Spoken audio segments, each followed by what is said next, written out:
Okay, hello everybody. My name is Rory. I'm 21 years old and I'm from Ireland. So today I just want to talk a little bit about how I started learning Spanish, and I want to talk a little bit then afterwards about learning Spanish with the Dreaming Spanish method after 100 hours of comprehensible input.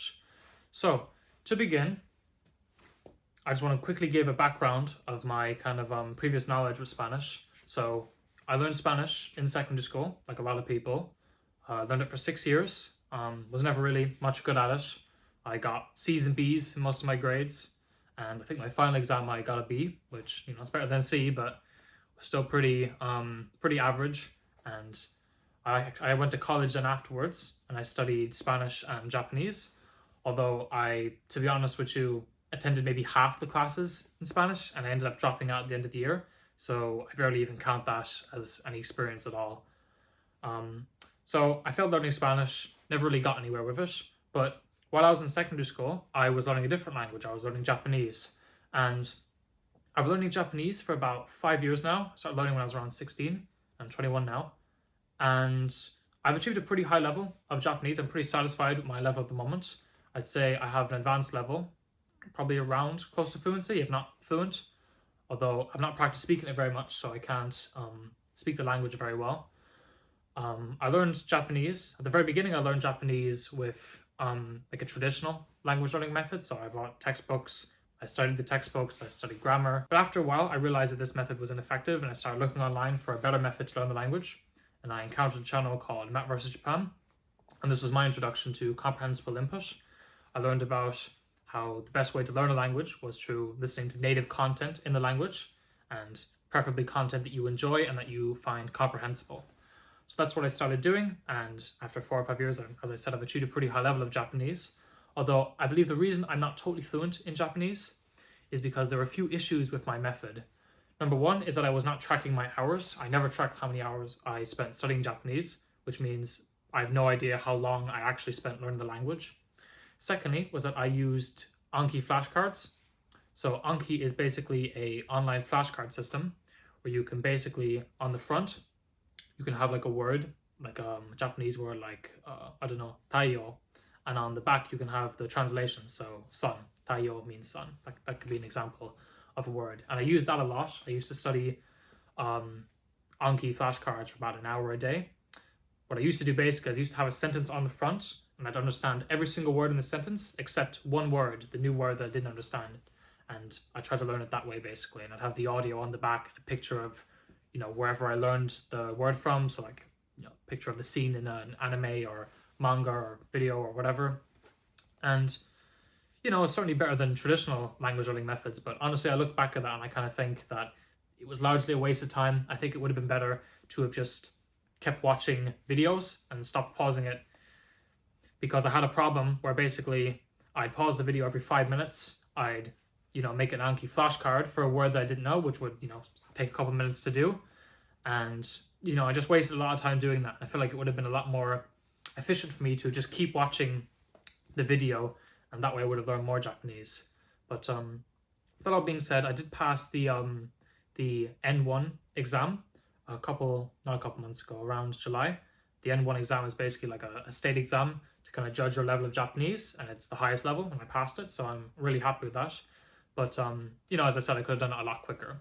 The reason I'm explaining all this is just to show that this is not my first time learning a language, and, I'm already kind of familiar with comprehensible input. I'm not really worried that it's, not going to work or anything like that, because I'd probably say that's the biggest fear of most learners. Using the Dreaming Spanish method is that it's not going to work, that it's a scam, or that it's, that it's just not going to work. But I know from personal experience that it does work. It's it's a great way to learn a language. So I guess my advice to people would be just trust the process, because truly it will work. And I'm going to demonstrate that here, talking about my understanding of Spanish after 100 hours. So just before I do that though, I do want to quickly just mention that I did do a little bit of study in December, late December, because I started using Dreaming Spanish in early January. But before that, I did some study in late December, and I watched this video. I don't remember the exact name of it. It's like every single Spanish grammar concept, every single basic Spanish grammar concept in like 4 hours. If you look it up, you'll find it. And it's, it's kind of what you'd expect it to be. Every single basic concept, like all the tenses and all kind of the difference between ser and star and all that. And the reason I'm mentioning this is because I feel like it did give me a boost in my language learning ability, because I'm now able to recognize kind of what conjugation of a verb is being used. So, for example, I can know if a verb is in the past tense or the present tense or future tense or subjunctive or really any of the tenses in Spanish, which I think is a huge advantage, because I would say probably what the most difficult aspect of Spanish is the verb conjugations. So I think it's important to mention that I do have a bit of a heads up, I think it's important to mention that I do have a bit of a head start on all that. But with that all being said, I don't want to make it out as if I have like a really high level of Spanish or anything like that, because I would still have considered my Spanish ability pretty close to beginner level. Like, I'd put on an episode of Peppa Pig and it would just be like totally incomprehensible to me. Not just because it was too fast for my brain to keep up with, but also because I just didn't know the words in it. So I don't want to make it out to seem like I, have a really high level of Spanish knowledge already, because I still was, relatively close to beginner level when I started. So when I started using Dreaming Spanish on January 5th, I tried watching the super beginner videos, but honestly they were a bit too easy for me, so I changed to beginner videos, and it was actually quite difficult at the beginning because my brain was just not able to keep up with the pace of the videos, even though they're really kind of slow videos. Like, if I slowed it down I could follow it, but like, I thought to myself that it's probably a better idea to just kind of go through it and just force myself to watch the videos on normal speed so that my brain becomes accustomed to, the speed of the language.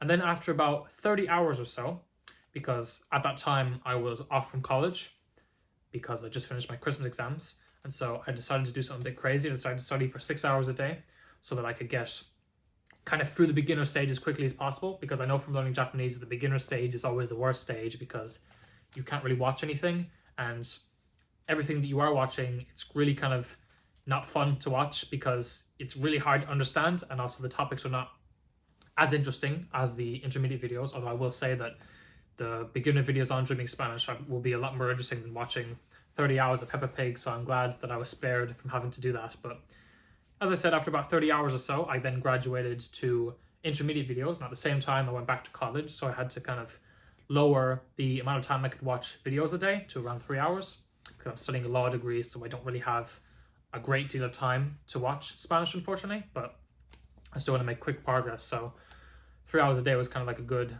compromise for me. And it was really difficult. Again, the intermediate videos felt really, really fast. It felt really, really hard to keep up with kind of what was being said in the videos.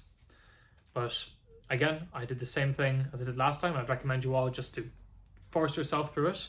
I know I kind of went from beginner to intermediate very quickly, but as I said, I had some Spanish knowledge kind of already, and I kind of wanted to challenge myself because I wanted to kind of, all the interesting videos that I saw that I really wanted to watch were all intermediate videos. So I said, you know what, I'm just going to suffer through at the beginning, and then hopefully I'll get to a point where I can just watch the intermediate videos without much of a problem. And I'd say that's kind of where I'm at now.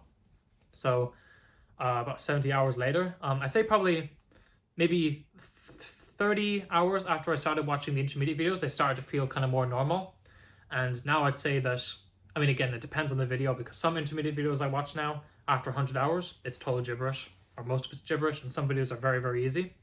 But I'd say I'm definitely comfortable watching intermediate videos now, and I've really been surprised at the amount of progress that I've been able to make. Like, at the beginning of this month, I couldn't even watch Peppa Pig. I couldn't even watch like a kid's show in Spanish, but now I'm watching mostly Pablo talk about like new technologies, or like I don't know, past experiences he's had or stories, and I'm able to follow along with them. I'm able to understand them. So because I expected obviously to learn Spanish quicker than I learned Japanese, because it is a lot closer to English, and I'm a monolingual English speaker. I don't speak any other language apart from Japanese, but I did not expect to be able to get to this level within 1 month. So I'm really kind of excited to see how quickly I can learn the language, because I'm I will be going to Spain, definitely, probably in late August, although I've not chosen a date yet.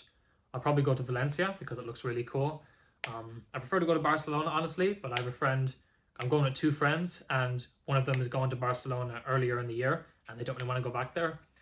And I don't know if I really want to go to Madrid. I'll probably go to Madrid for the day, but I don't know if I want to stay in Madrid because I have heard it's a little bit dangerous. So I then kind of settled on Valencia. But I'll be really excited to go, and hopefully by that point, because my goal is basically to have 1,000 hours of Spanish in before the end of August, which I think is possible if I really kind of force myself to study, because I've already got 100 hours by the end of this month. I mean, technically it's February 1st. I have 116 hours with just streaming Spanish videos, and then I have 4 hours outside of streaming Spanish, watching YouTube or watching Peppa Pig or something. So technically I'm on 120 hours. I'm procrastinating on making this video for a little while, but yeah, if I just really put my head down and study hard, maybe try to get like, I don't know, 125 hours at the end of each month, I think it's possible to get 1,000 hours, because I'm in first year now studying my law degree, and it's not too bad because it's an introductory year, so we're not studying too much. But once I get to second year, all the teachers keep telling us that it's, heads down from the first day, that you're going to have to learn, loads and loads of stuff. So I need to make sure that I get to a pretty high level in Spanish before then. So yeah, that's about everything. I guess maybe one more thing I want to say is that if you're also studying Spanish, if you're also using Dreaming Spanish, you should also upload videos as well. It's pretty awkward. It's uncomfortable to do, but I think it'd be worth it, because you'll look back on it and you can see the progress you're making like month to month. Because one of the biggest regrets I have about learning Japanese is that I never recorded any of it, which I think is an awful shame, because it would have been really cool to look at myself a couple of years ago just starting off learning Japanese, and then looking at myself a couple of years later and see how much I progressed. And if anybody is having problems with consistency, I think it's also a great way to kind of make yourself more consistent, because once you've uploaded a video explaining how you've been learning Spanish, that's kind of a motivator to keep going, because you don't want to embarrass yourself by not uploading any videos. So yeah, that's about everything. I'll upload another video hopefully towards the end of the month, maybe a little bit before, a little bit after, depending on if I'm busy. But yeah, ya está. Hasta luego.